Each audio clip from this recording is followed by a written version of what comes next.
it's so ironical and so funny both at the same time that people have taken history so seriously that they've just taken his story and have just completely omitted her story altogether. I just want to tell all the women out there, do not lose your individuality, do not lose who you are in the process of all this. Hey guys, welcome back. So if you guys have been following in my Instagram page, you must be knowing that I had bought this book a few days back and I was so excited about it that I had to give a post. After reading the Palace of Illusions by Chitra Banerjee Divakaruni, owning the Forest of Enchantments was a must in my list. And when I actually got it, I had to give a post, of course. You know, the best thing about Banerjee's books is that she brings all these women characters, the stories behind these women characters into the front, and she places it in such a beautiful manner and fits it into these so-called very famous male-dominated epics, be it Mahabharata or Ramayana. So, Forest of Enchantment is basically Ramayana told from Sita's point of view, and Palace of Illusions was Mahabharata told from Draupadi's point of view. And you know, while reading this book, there was only one feature which I could actually recollect and which was kind of stinging me throughout the process I was reading the book, was that there's only one striking common feature between all the women characters out there, is that they just suffered. They endured pain without even revolting back and without actually having a fault of their own, which is the most irritating fact. And you know, I thought of just talking about it and addressing this thing with you guys and sharing this thing with you guys. So I hope that you people are aware about at least the mainstream stories about these two epics, Mahabharata and Ramayana. If you have not, then I have given a short synopsis in the description box. You can go through it. It will help you understand this video much better. And if you have not yet subscribed to my channel, please guys do subscribe to my channel and please make sure you watch this video till the end, and I promise you, you won't regret it. So guys, I'm going to talk about a lot of things in this video, and so without any wasting time, let's just start with it. You know, while reading this book, and even if you know the story of Ramayana, everybody must be knowing that Sita was abducted, and many respectable people and many learned people of this society says, I do not mean any disrespect or any disregard for anybody, just for a note. So they say that Ram was so great as a leader that he could have just married and remarried altogether again, because polygamy as well as remarrying was absolutely prevalent in King's era. So it was quite a considerable option for Ram, but he chose to fight an entire battle, travel all the way down from Uttar Pradesh to Sri Lanka to save his wife. But you know, it's so ironical and so funny both at the same time that people have taken history so seriously that they've just taken his story and have just completely omitted her story altogether. Nobody knows what Sita went through when she was under the sorrow tree. Nobody knows about her emotions, what she felt, what did she actually go through. Just like Ram could have moved on in life, Sita also got amazing promises that she'll be given the best luxuries, the best comfort, the best happiness in the world. But just like Ram didn't move on, Sita also did not move on. Instead, she chose hardship, she chose mental and physical torture each and every day just to be with Ram. And even after that, when she was asked to give the test of purity as the queen of Ayodhya, I think it is also the responsibility of the king to give a test of purity, because both of them were away from each other for quite a long time. So I don't understand why does always the women have to give a test of purity. Even today, of course today is not the test of purity, but at each point in life, women have to prove themselves before they actually got something, or before people actually start believing them. I don't understand this concept altogether at once, and this is highly unjustified. Secondly, even after giving the Agnipariksha and after knowing the fact that Sita was absolutely pure and innocent, back in Ayodhya, just on the basis of some people's rumors and a chaos created in Ayodhya, and people didn't believe that Sita was pure, just on the basis of these rumors, Ram banished Sita when she was pregnant with Ram's own children to forest for life.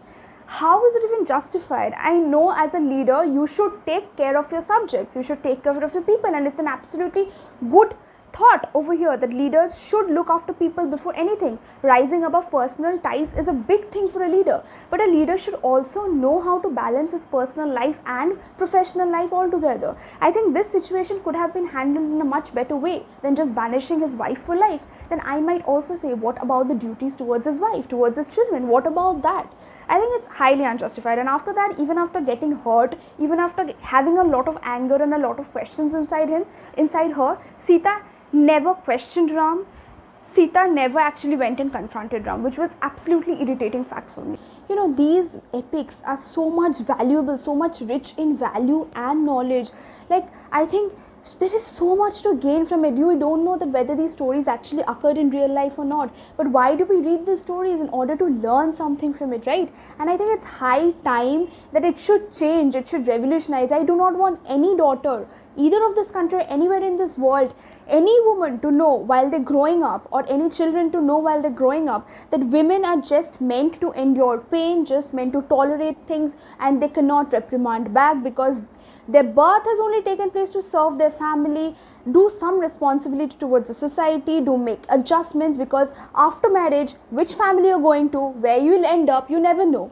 You know, it's so ironical, even in this 21st century, many educated families, parents of many educated families just tell their daughters, okay, to just মেয়ে হয়ে জন্মেছিস, তোকে তো adjust করতেই হবে, মেয়ে হয়ে জন্মেছিস, জীবনে কখন কোথায় কি পড়বি জানিস না, অ্যাডজাস্ট করে মানিয়ে গুছিয়ে চলতে হবে. Why? Like, you're born as a girl, you need to adjust in life. You're born as a girl, you need to tolerate, because you never know when and where you will fall in shit. So why do just mothers give such advices to their daughters? Isn't it the responsibility of both the daughter and the son to take the responsibility and to adjust in life?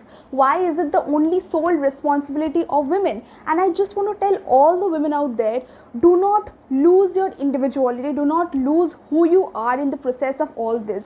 This will be the worst thing which you can do on yourself.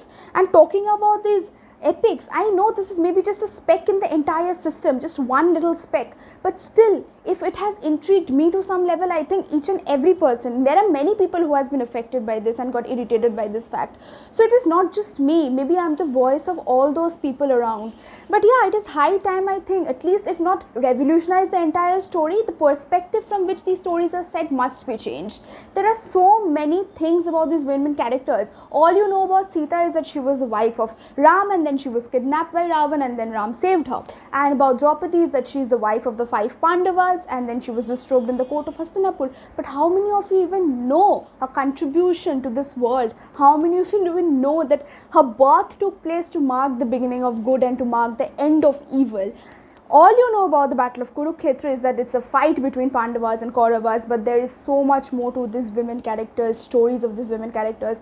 There's so much more to Urmila's story, to Mandodari's story, to Gandhari's story, to Ahalya's story.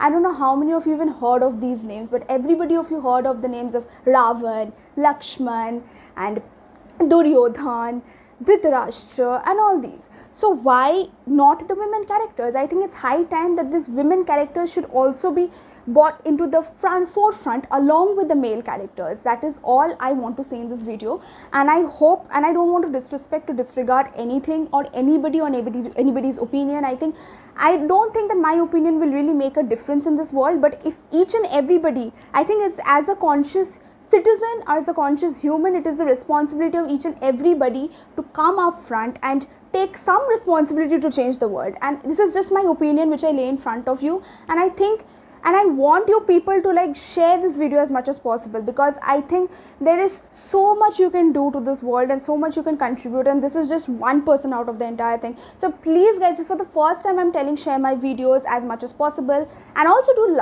like, subscribe and comment. Let me know about your views definitely on what you think of today's video.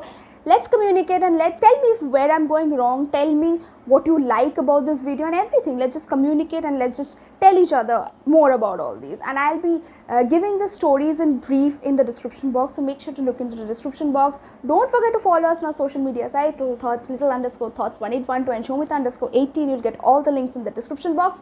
And also guys, stay safe. I hope everybody of you is doing fine in this critical time.